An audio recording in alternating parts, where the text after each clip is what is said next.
Welcome to the Kicks Factory. I am your host, Omar Bailey, footwear design, entrepreneur, and creator. But this show isn't about me.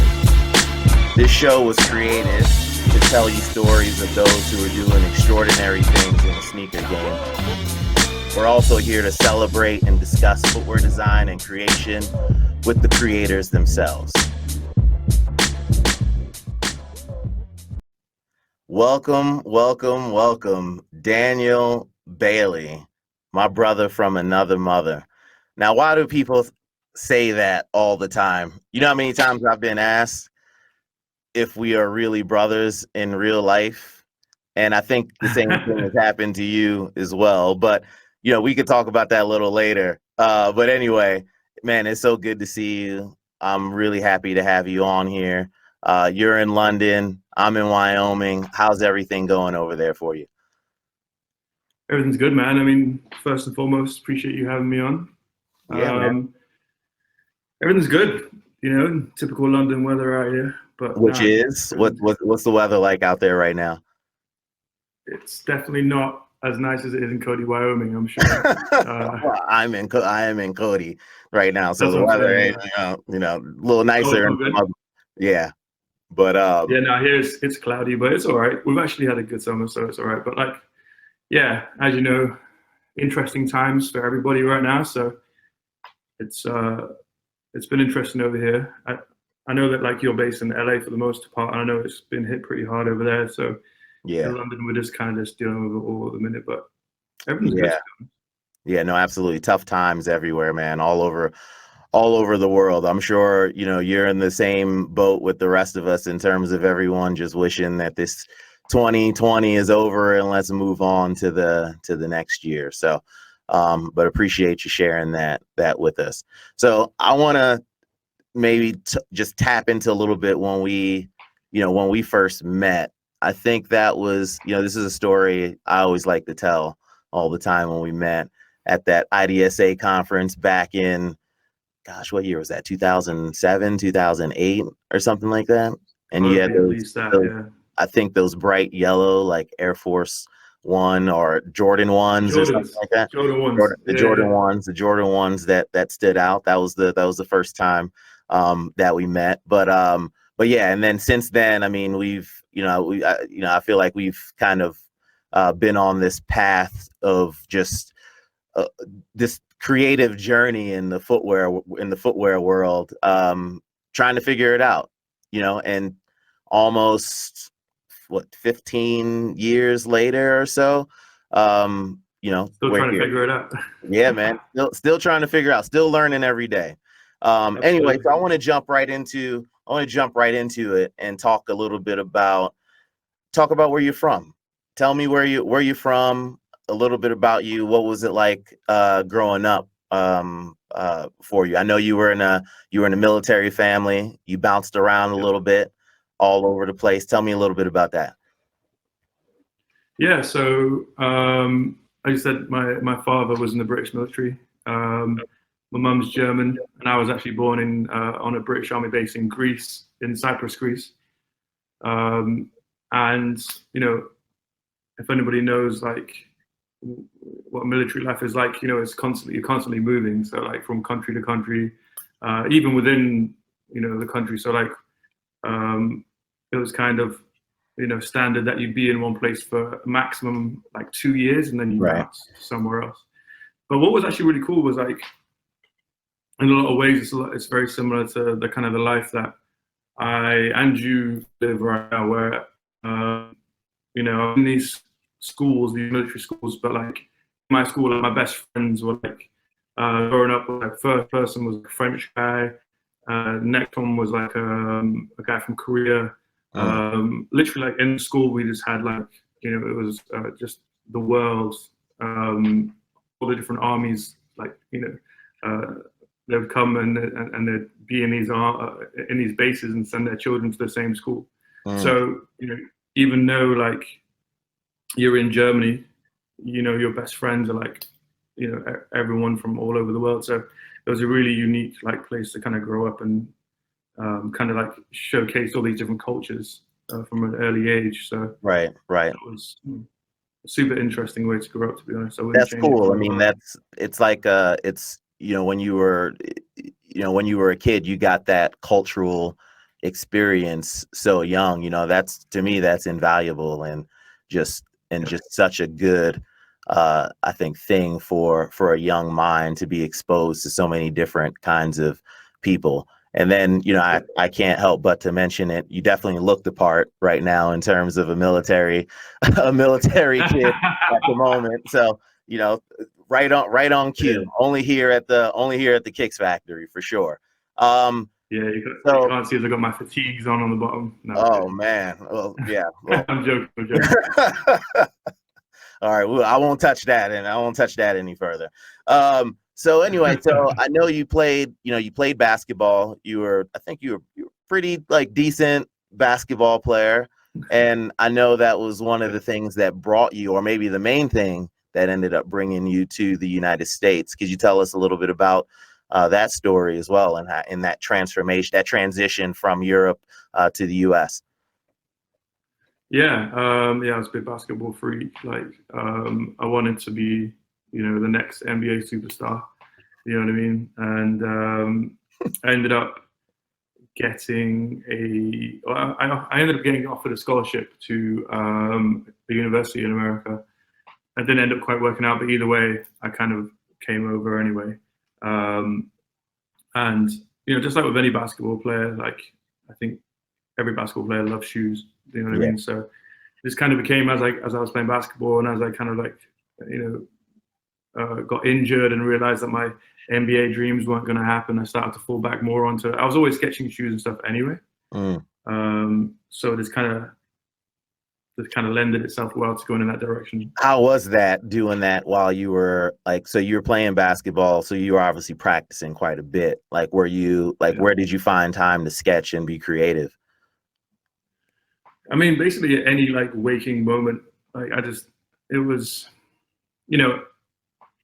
once I kind of, the funny thing is, right, so like I was all in on playing basketball. That was my plan A, B, and C when Yeah. I was in America. And it wasn't until like I realized that, look, I can't even walk properly in the mornings, like when I wake up. You know what I mean? Like my knees are already shot. So I quickly realized that like I'm gonna need to do something else. I need to focus my efforts somewhere else. So it was a pretty drastic like transition. Because once I found out about industrial design, that was my world. This was like I'd never heard about industrial design, or like up until that moment. Like I was already in university, I was studying graphic design, but at the time I was studying graphic design because I liked drawing stuff like shoes and things like that. Yeah. But it was all about basketball. And then as soon as I learned about industrial design, it just took my world over. I was like, this is exactly what I want to do. Oh, and wow. So yeah, it was like, all right, I clearly can't play basketball like the way I wanted to, so I'm just going to put everything into this. Yeah. So, well, you're listening to the Kicks Factory show. I am here with footwear design extraordinaire Daniel Bailey. So what was it about industrial design that attracted you to it so much? I think it was, in a world now where like people struggle to focus on one thing specifically because you can see so many options out in the world of things that you can do. Yeah. Everybody wants to be like a polymath and do all these different things. It's a focused like industry, but you can do so free to do whatever you want. Yeah. You know what I mean? So like if I wanted to design shoes, I can design shoes. If I wanted to get into furniture, I could do that. Like I went to Belgium and designed and made a jet ski. You know what I mean? It is incredibly like there's just no limits to it, and so I just loved the idea of just developing this process that you could apply to, a whole host of just anything. Yeah. You know what I mean? And that kind of freedom was just unbelievable to me. So the variety, or just like the sort of the idea that you could evolve and sort of dip your hands into a little bit of everything, right? And like you can do do this one day, or you could do that the next day. Yeah. That's awesome. And that's I feel like that's one of the things that that attracts most people, I feel like, to industrial design versus being pigeonholed in kind of one thing. So no, that's awesome to hear. One thing I like to do on this show, and I want to make it consistent throughout, is ask a question.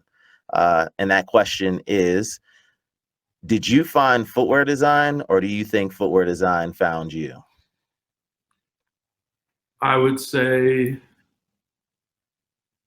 footwear design kind of found me, but there was a lot of very like serendipitous moments that kind of led to where I am now.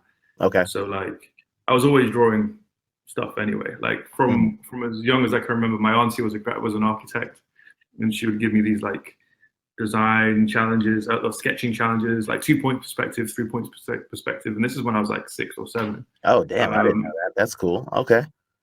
Yeah. She would like squiggle on a piece of paper and then like ask me to basically turn that line into like a 3D object. Oh wow. And so like I've just been drawing ever since I could, and like something similar thing, like in the military you're not allowed to like paint your walls or do anything like that. Right. So like as soon as I was like a civilian, well, I was always a civilian, but as soon as we were out of the military, I was drawing shoes all over my walls. Like literally, like I painted on the walls. And I don't know, I kind of basketball kind of took over, but there was still a love for shoe design. And then when I got into industrial design, I found out all this other stuff. I actually got into automotive like concept design more. And I kind of started to move away from footwear a little bit. And then I think it might have been the fact that I met you at the IDSA conference. And like I had because at the time I was like, I had no idea what an independent footwear designer was. I'd only seen like, if it even existed. You work for, I didn't even know it existed, right? Yeah. Exactly. Like I'd only seen, you work for Nike or you work for Adidas or whatever. And that was it. And that was it. And so I think when I met you and I realized that there was this whole other path, because I think like, shoe design is really, really interesting. Obviously I love it. But then when I saw like all the other aspects of like, the construction side and all this, all that kind of stuff, I just saw all the challenges and I just kind of fell in love with it. So I guess you could say it kind of like found me, but then there's like this whole like path to get there. No, that's great. And I want to circle back on that. But first, we got to pay some bills. And we're going to take a short break. You're listening to the Kicks Factory podcast with Daniel Bailey. And when we come back, we're going to talk a little bit about New York City, creating shoes, and kind of what that all means to Daniel. Kadzukian. Check out all your Kadzukian favorites now. Download the Kadzukian app, available on Android and iOS.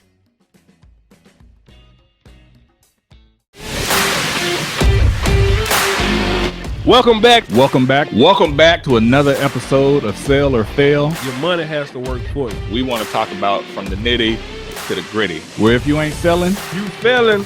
If you crushing sales at any level, you've thought about writing a book. Stay on point like a javelin and sharper than a Ginsu knife. A-type or B, sales is the great equalizer. And if you ain't selling, you failing. Let's get this money. On this podcast, if you don't sell, you do what, Will? You fail. That's all it is to it. That ice cream ain't gonna sell itself. Let's make it happen. Car sales is kind of like the foundation of sales, if you will. Yeah. This is Sell or Fail. We'll be right back at you. Kadzukian. Check out all your Kadzukian favorites now. Download the Kadzukian app, available on Android and iOS.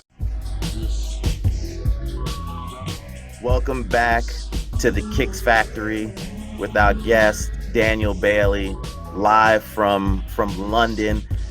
Where exactly in London are you, Daniel, right now? I'm east, like super east. I'm about maybe 20-25 minutes from the center.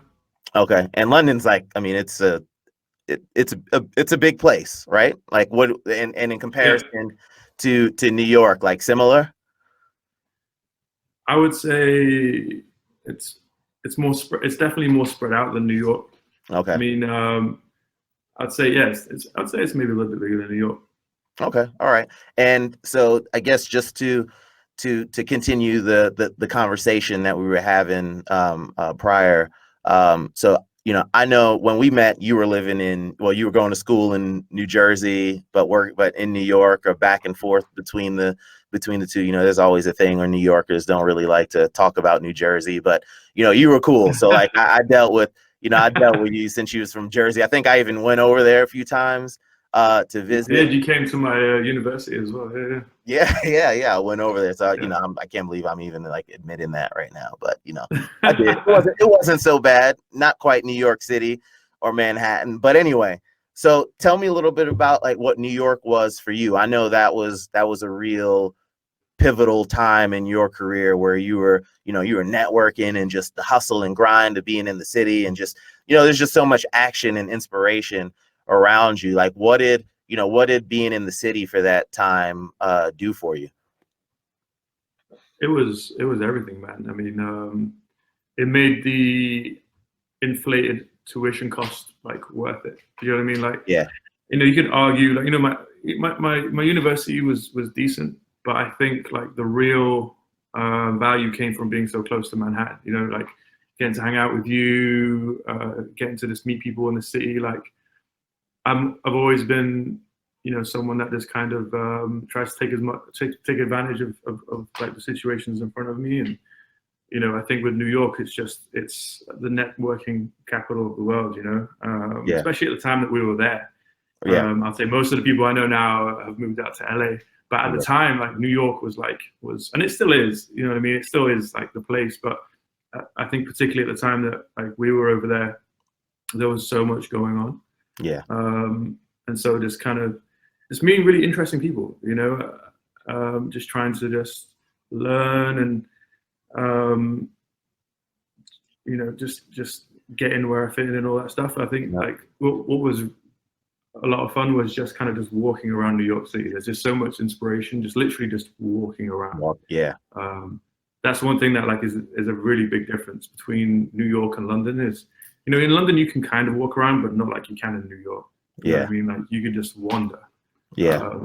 And that was one of my favorite, and still is one of my favorite things to do when I go over there. Right. No, definitely. And I feel like, you know, at that time too, I feel like we really took advantage of the moment and the time in being there. Yeah. The networking and just like, you know, and just really absorbing it all, you know, like, you know, I've always tried to look at it as sort of this ticking clock in your head where, you know, at some point this whole experience is going to end, but while you're in it, you want to take advantage of it and get as much out of it as much as you can. And I definitely feel like you were one of those people who were able to achieve that. And in that time that you were there, just really be able to take advantage of that and get out what you needed from it and move on, which is totally fine. There's nothing wrong with change. Change is a great thing. We promote change, right? Like you grow and you move on. So it's awesome to just hear that story about your growth and how New York played a role in that. So at some point you did have to get back to London, or you went back to London to sort of continue that. Before we get into London, I have to talk about Concept Kicks because I believe you were in New York when you started that, right? I was actually in Belgium, but the idea did start in New York. So like, I remember always just speaking with you because like, again, I think the first time I ever saw a shoe rendering was you showed it to me, and I like lost my mind. Mm-hmm.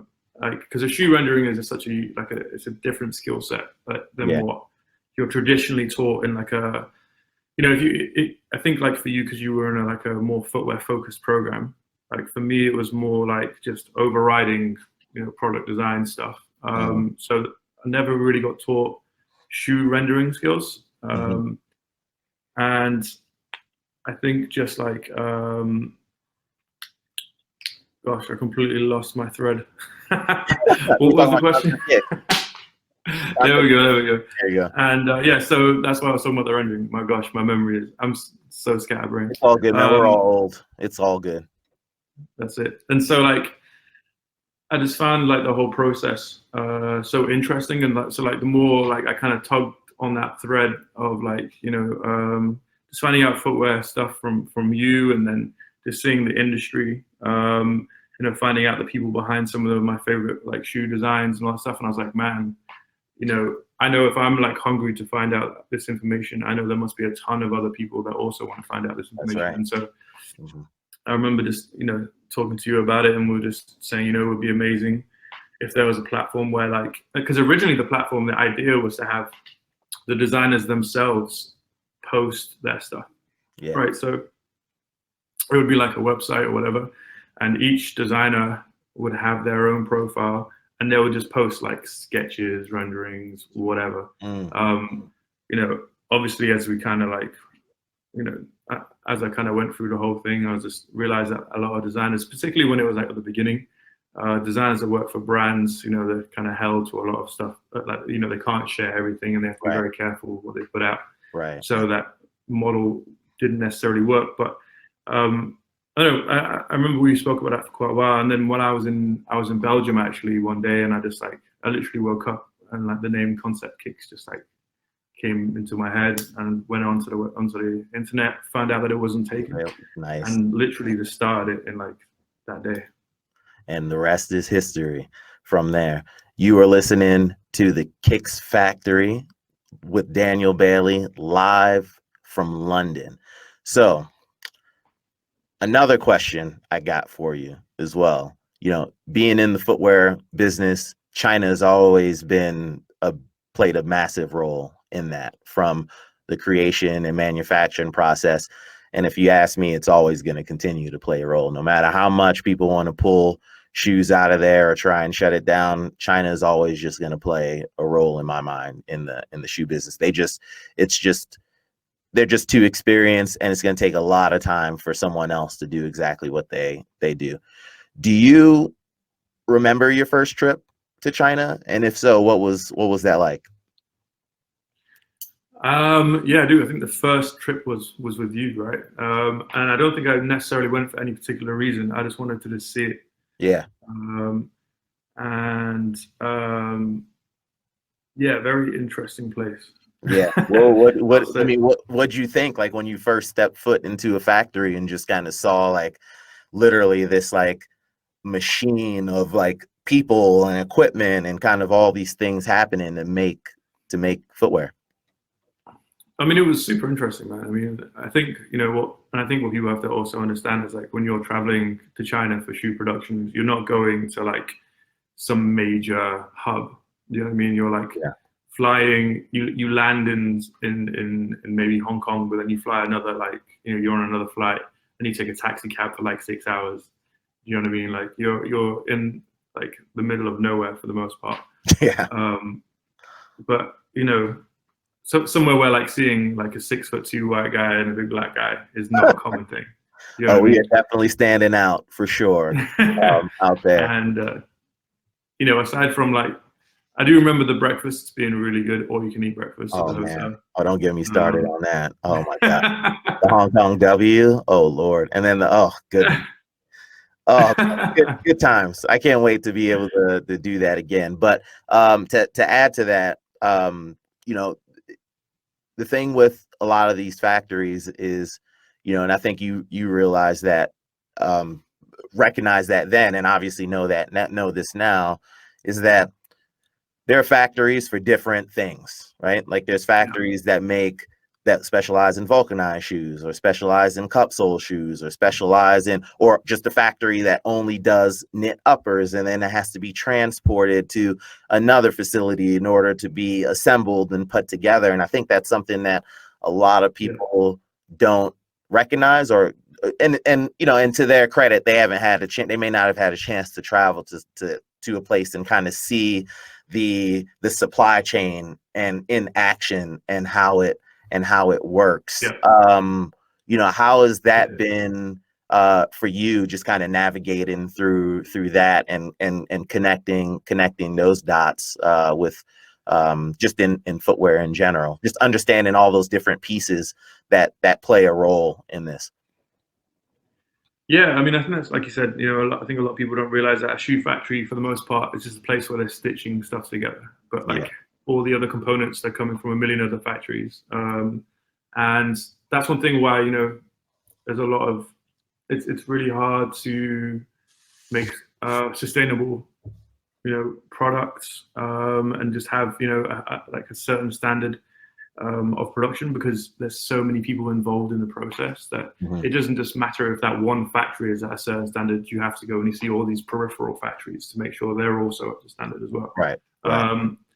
But I mean, a major thing for me, and it's still something I'm working on to this day, is I'm just trying to get my network to a space where we're all just firing on all cylinders. And I'm lucky. Like, I'm at a stage now where sometimes people know who I am or like what I do in the very like niche world of footwear design and development. So like sometimes like I can kind of leverage that to get my products done a little bit faster, or just to have them do things they wouldn't normally do, open molds and do certain things like that. But that's been a major thing, a major issue. I mean, as you know, like, being an independent designer brings a whole lot of other issues as well. So like, we're not coming in with big budgets where we can just place an order for 100,000 pairs. Like, for the most part, we're asking what the minimum order quantity is, and we're just trying to save as much, as far as cost, but also make the most incredible, complex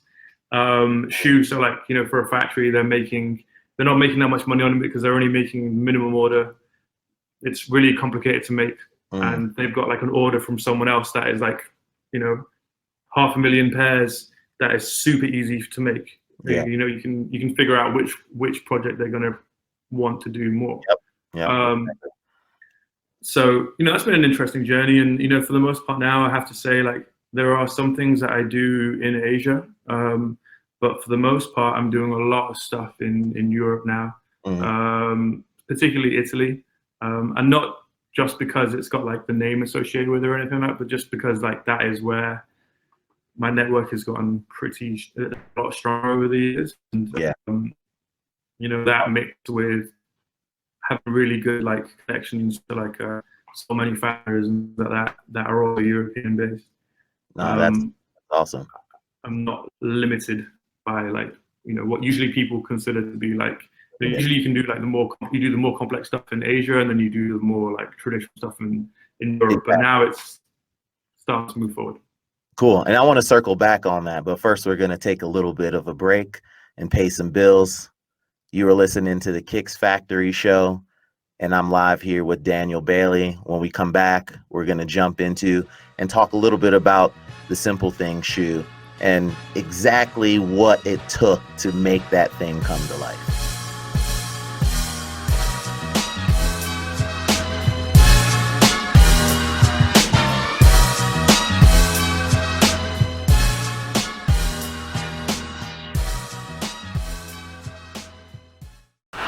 Hello and welcome to R&R on Sports. This is a very special day. We've got some very special young ladies joining us here. We want to hear about sports from a lady's perspective. I'm just happy to see athletes utilizing their platforms to amplify what we do on a day-to-day basis. We've seen, Jesse Owens, his race and the political implications. Jim Brown has been vocal. Kareem Abdul-Jabbar, Muhammad Ali. We can go on and on and on about athletes entering into the political and having a positive impact. 44 was a huge advocate for sport. So we'll see. I don't think Biden's gonna be shooting ball in the track, though. No, he strikes me as the golf type. Kadzukian. Check out all your Kadzukian favorites now. Download the Kadzukian app, available on Android and iOS. Welcome back to the Kicks Factory. I'm with Daniel Bailey, live from London, throwing up the deuces. Before we jump into the Simple Things shoe, I want to circle back on what we just talked about really quick. And you were just talking about the difficulty with working with factories sometimes, or almost like, competing for their business and trying to get them to take your project on, whatever you have to do, right, to convince them that, hey, like, this is an opportunity, please help me, that sort of thing. Like, have you noticed a shift or a change in the way that factories are now working with independent designers? Before it was the huge amounts of quantities that you had to commit to. Now it seems like more factories, whether it's in Asia, Europe, or wherever, they're starting to understand that, you know what, there's a lot more of these independent designers that are coming up, and we need to work with them and be able to make them 300 pairs of shoes or 500 pairs of shoes or less than about 1,000 pairs of shoes, so that we can give them an opportunity to flourish, blow up, and then hopefully, you know, we can continue to get more business from them. Have you noticed that for yourself personally? Yeah, I definitely haven't. Whether that's due to like the current like economic climate, or whether that's due to me and a few other people being in like you know, more being a little bit more renowned within the industry, or you know, I'm not too sure. It's hard to say, because for me, it definitely has changed. Yeah. You know, I think, you know, a lot of these kind of factory owners and stuff that are kind of behind this, they're starting to understand that it's not necessarily always about just producing mass quantities all the time. Like sometimes you have to like pick certain people and kind of believe and trust that they're gonna, you know, they're gonna do well eventually for you, and you kind of just have to kind of like take that, you know, invest in that person, take that risk. Yeah. I definitely feel like it's a very new thing, and they're still very like super duper selective over that. I think that, you know, it's just an interesting time. Like I know for me personally, again, not dealing as much with Asia. Even though I have nothing against Asia, like I would totally make stuff over there, obviously. Yeah. But like me dealing with like Italy, I know that, you know, there's certain things coming in where the government is trying to help do stuff. And, you know, I think that, you know, particularly in Europe, they understand, you know, and they're probably a little bit more, I don't know, because of like, you know, you can be on Instagram and you can, you know, on those kind of like social media apps, which you can't necessarily be on in China, or in Asia. Maybe they're a little bit more up to speed with like, you know, who these kind of Instagram designers are, or people that are just known on more social media in general. So they're kind of like keying to that, and you know, you kind of see that as like a verifiable kind of you know, way of saying, okay, so this person is actually like a really interesting person. I can see their work. I can see who they're connected to. Right. We should maybe, you know, give this guy or girl you know, a break and kind of just believe in them a little bit. But it's definitely a new thing. Yeah, no, definitely a new time in the footwear industry, especially for the young and up and coming designers. So hopefully you guys took note of that. I want to jump into a project that you worked on not too long ago. This is very interesting. The Simple Thing shoe, which, to be completely honest, is the absolute opposite of simple. And first, I would like to ask you, where did that name even come up? How'd you even come up with that, the name of that? So the name was actually the easiest thing about the shoe. The reason why it's called Simple Things is because it was inspired by the Simple Things sculpture. So Pharrell and Tekashi collaborated on a sculpture, and essentially it's like, from my understanding, Pharrell wanted to kind of glorify the simple things in life.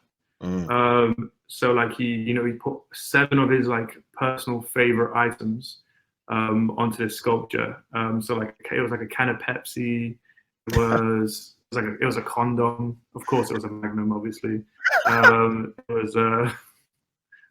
was a whole bunch of stuff. But what he did was he diamond encrusted all of these things, and kind of like, so like really celebrated the simple things of life, which I love, like the sentiment of, right?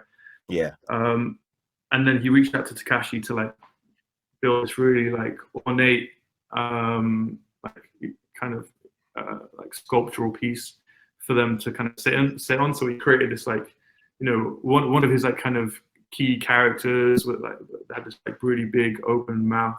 That Pharrell placed those 7 items on, and so that's where like the whole shoe is inspired by that sculpture.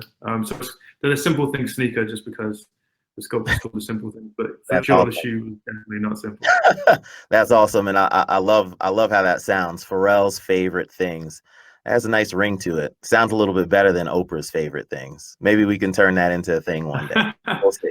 Anyway, so that shoe, and for those who haven't seen it before, it has this incredible spiked sole. Oh, there it is right there. Daniel's showing it. Yeah. So this spiked sole. So this is a question I wanted to ask you for a long time. What the hell did the factory think when they saw this tech pack for the first time? Because I know I would have lost my mind when I saw this. Well, that's what I wanted to do, right? So, like, as you can see, like, I reached out to Vibram, and one of my first ports of call was I have a really good friend over there called David Falah, and my whole thing is, like, when it comes to these shoes, which I was like very like, I was honored to do a shoe with Takashi Murakami, like a collaborative shoe with Takashi Murakami. Previous to that, on the Octopus shoe, which is actually I've got the shoe here. Another amazing. Yep, we could do a whole nother show on that one. That's awesome. And so I was like, you know what? How do I kind of carry on this narrative of just doing these wild shoe like outsoles, and I also want to mention as well, like, both of these soles, like, totally functional. You can walk on these, and actually, like, even with the simple things like sneaker, it's actually quite comfortable, which even surprised me, to be honest. But I just wanted to kind of, like, I was lucky enough to have like Vibram interested in working with me on this for the exact same reason as we were just speaking about. Yep. And I wanted to have that, like, what the fuck moment. Like, I wanted them to be like, what? How do you, if you can make Vibram, like, the soul guys, like, freak out. Like, I feel like you're doing, freak out in, like, how are we going to do this? I feel that you're on the right, like, pathway. Yeah. And so that's what I wanted, and I think that's what I got.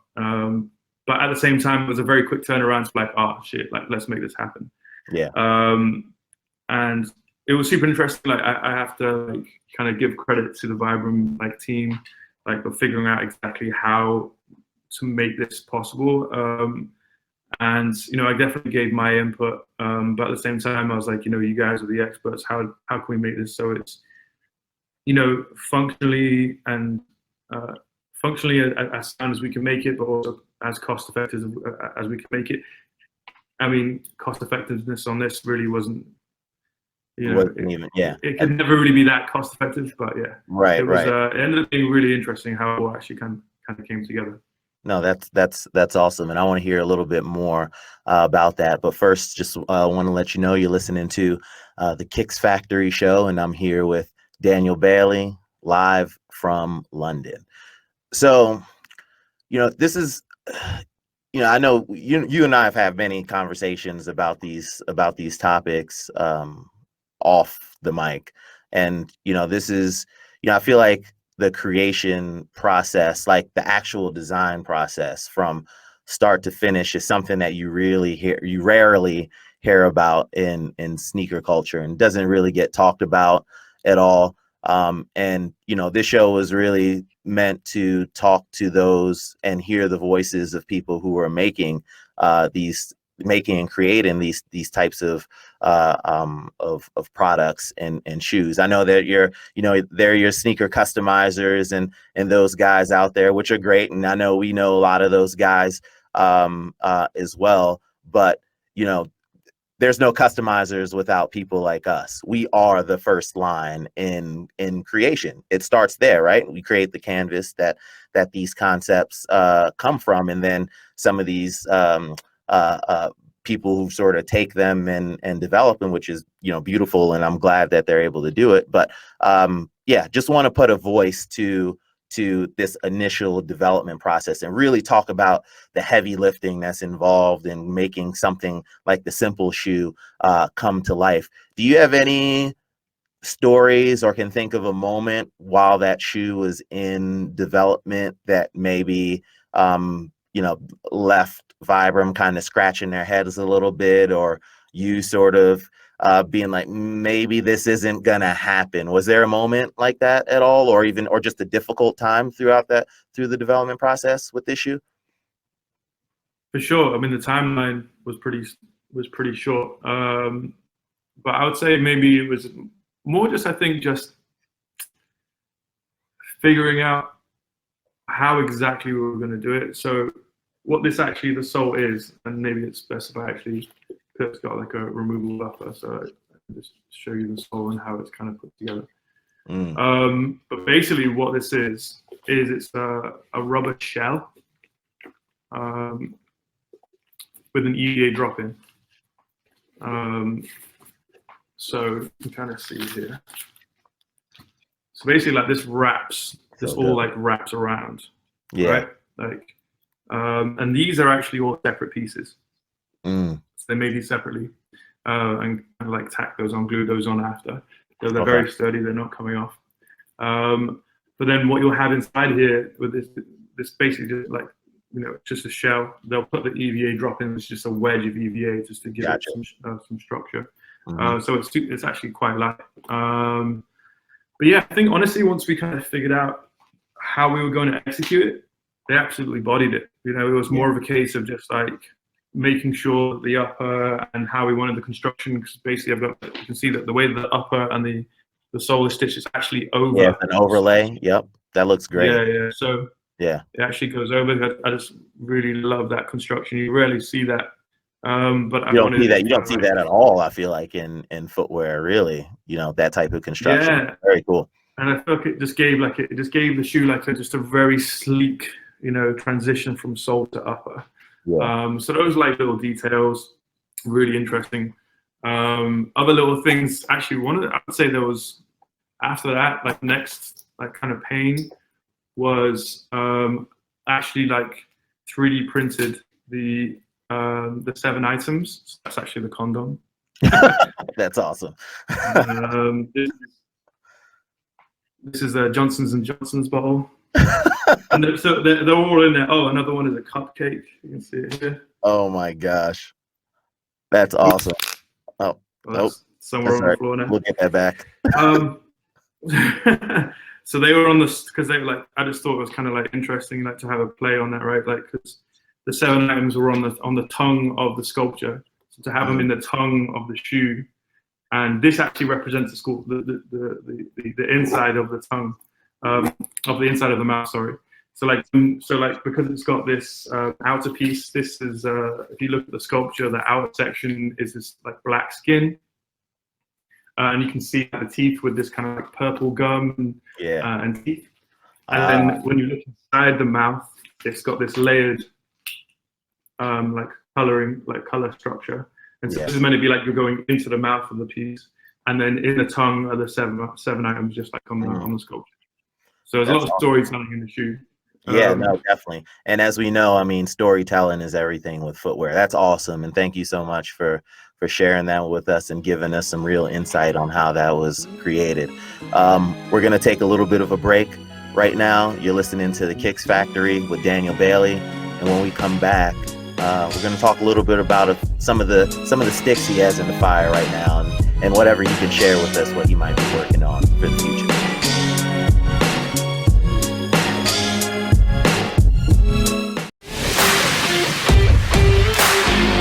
Welcome back to another episode of Sell or Fail. Your money has to work for you. We want to talk about from the nitty to the gritty, where if you ain't selling, you failing.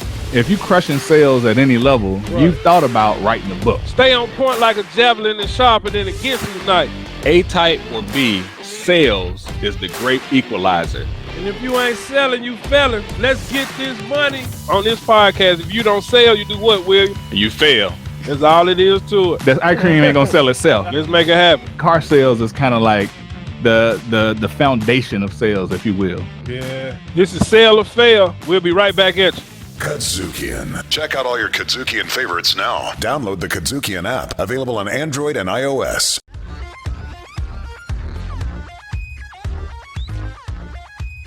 Welcome back to the Kicks Factory with my guest Daniel Bailey, live from London. Man, we've had such a great conversation so far, and you know, we always have good chats, I feel like. You know, one of the things that I know is important to you is just traveling being a big part of footwear. I know we talked a little bit about it earlier in the show, but you know, I'd like to hear from you a little bit more just about how travel has really impacted you, you know, personally, and really has allowed you to spread your wings, so to speak, and really cultivate and develop relationships. And how important is it for, you know, a young person to just kind of get up and go for it, you know, and whether it's showing up to a factory or going to a trade show or a fashion show or an event. So could you tell us a little bit about just what that's been for you and your career to this point? Yeah, I mean, you know, I don't think it's hyperbole to say that like, it has been the reason, like, for my career taking the trajectory that it has, particularly over the past couple of years. I, you know, before, as I kind of spoke to, like, you know, I kind of grew up traveling, but I think when I started to actually go to like trade shows, go to like fashion weeks, I mean, you know, I think like you kind of set the bar earlier of like actually going to the factories and, you know, actually, you know, kind of investing money and time to go to these places and actually make these like in life, like real connections. I think, you know, now more than ever, obviously, you know, current situation not included. Right. I think it's, you know, so powerful to actually meet people and make connections in real life. You know, I've got, you know, in comparison to other, you know, Instagram pages or whatever, it's a fairly, you know, it's a small following, but it's a decent following. You know, on Concept Kicks, it's got like just like 111,000, and me personally like 30,000 followers or something like that. Mm-hmm. And I think, you know, with social media the way it is and all these connections that you can make on there, it actually makes real life interactions much more valuable. Like, I'm much more likely to like, you know, follow someone's career or help someone out that I've actually met and I've looked them in the eye and I know they're like, you know, like I mess with this person, like they're a good person. As opposed to it just always having been someone that's DM'd me consistently. And, you know, the other thing is, particularly with the shoe industry, it's still a very like old school world, particularly in the development world. You know, a lot of factories don't really have good websites. They're not necessarily that like, you know, tech savvy as far as, you know, social media or even emailing or whatever. Like, so actually going to the factories, meeting these people is incredibly valuable. So it's been instrumental in my career for sure. Yeah, no, that's awesome to hear that. And yeah, no, you're right. There's still a very there's still something very prehistoric about the footwear business still these days. And you know, some things like that, for example, that I feel like, you know, they could change over time. I kind of hope that they don't, because I feel like, you know, when you do take that chance and step out and put yourself in that position to look that person face to face, you know, they're always gonna, you know, a factory or a brand, you know, I feel like they're always going to take you a little bit more serious, because they know it wasn't easy for you to get there. And that should tell you a lot about that individual's character in doing that. So yeah, no, great chat on that front. So I know you always got a lot of sticks in the fire. You always got a lot of things cooking up. You know, some things you can share, some things that you can't. Probably most that you can't. I want to ask you what's going on, man. What's happening? Can you give us any little nuggets of what's to come from you? Yeah, I mean, there's something, like I say, there's a lot of stuff that I unfortunately can't. Like, the best stuff is always stuff that you can't talk about, right? But like the difference is now, I would say, the most of the stuff that I can't talk about, like most of the time when you can't talk about it, it's because someone else is telling you can't talk about it. Yeah. The stuff that I'm really excited about is my own shit that I'm saying I can't talk about it, because I just don't want to put it out until it's ready. Okay. All right. But some really interesting stuff. I mean, you know, from that side of things, you know, like you said, the importance of traveling. I just got back from Florence a few weeks ago, had some amazing meetings over there with, you know, with a factory and some just really interesting people. And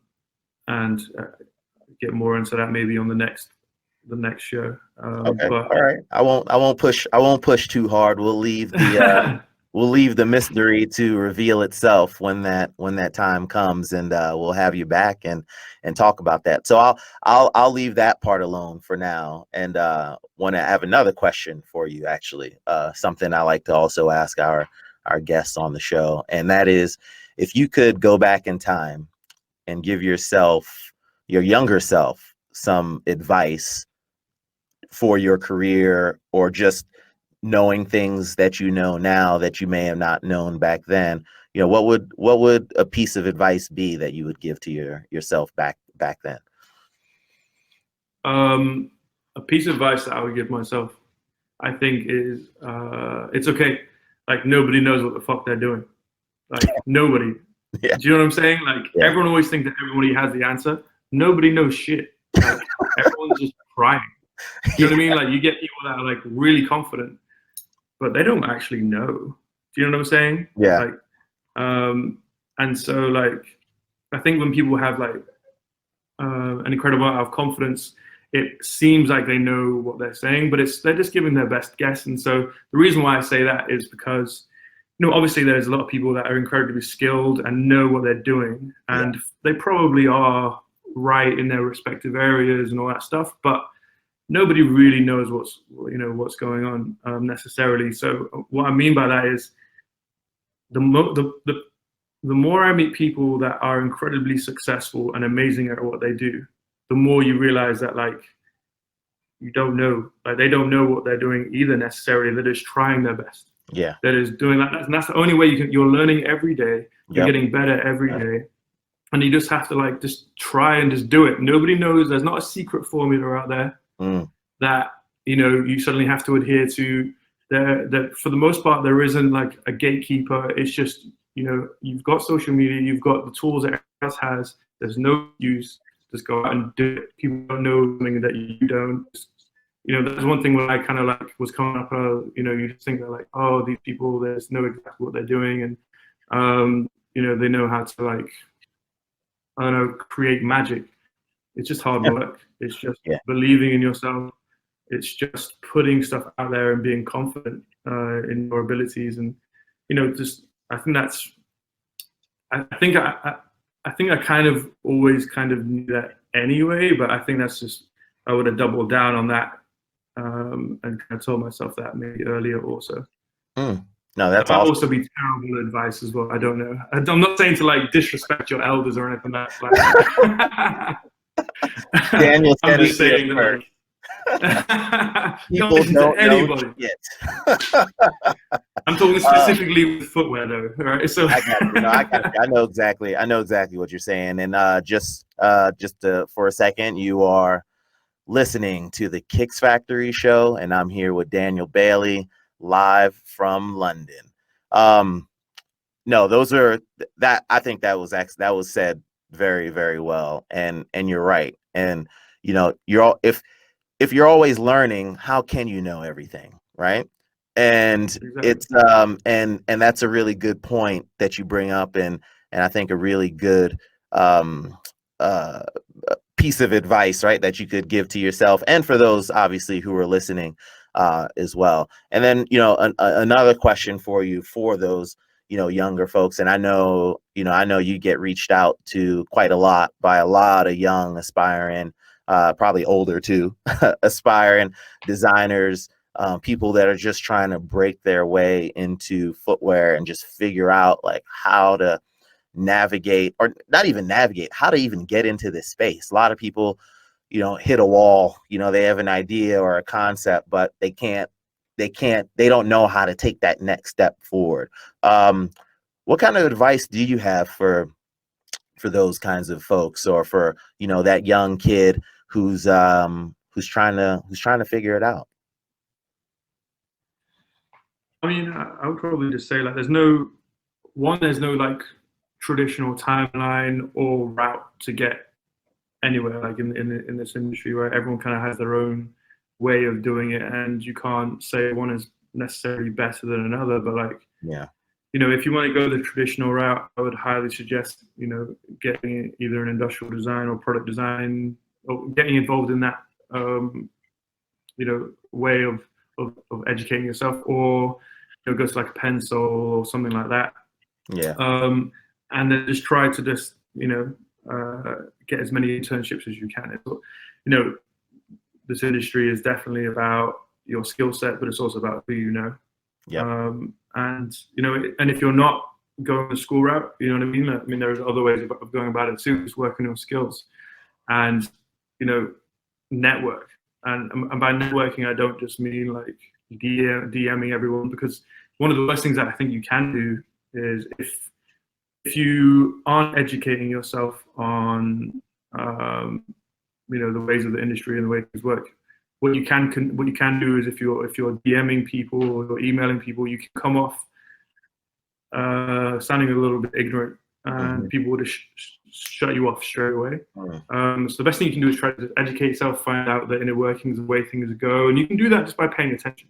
Yeah. And work on your skills, get better and better and better, and just start reaching out to people. I do some like talent acquisition sometimes for like some big brands, and the one thing that I look for is just how good is the idea. You know what I mean? It doesn't necessarily always have to be about how good your sketching is or about how good your rendering is, but you have to have interesting ideas. Right. So how do you get to that? How do you work on your process? How are you different? How are you creative? And not just the traditional sense that everyone else is doing. How are you don't have to be like super unique. I'm not telling you to go put polka dots in your hair and wear a friggin' tutu. Like, just it just has to be like a really interesting way of thinking. Something that's different. And honestly, people will start reaching out to you. Absolutely. Yeah, just think outside the box, right? And try and separate yourself from the others around you, and just be real creative in your thinking. Well said, from Daniel Bailey.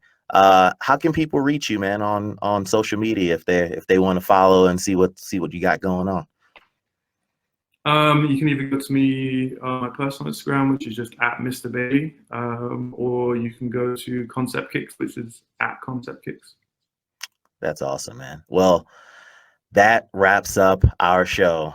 It was great. I've always wanted to have this this chat with you on this platform, and it's been amazing to watch your journey from where I saw it start to where it is now. And it's not something that I really get to say that often, but I'm really proud of you, man. Like, you've really just like you've just taken off like a rocket, and I already know that there's just so much more to come that you're gonna share with this world that we're in, and also the world outside of that as well. So it was a pleasure having you on the show. Ladies and gentlemen, Daniel Bailey, live from London. Thank you, my brother, for being on the show. You have a wonderful, wonderful day, and I'm sure we'll chat again very soon. Thanks again for joining us. This is the Kicks Factory show, and that's a wrap.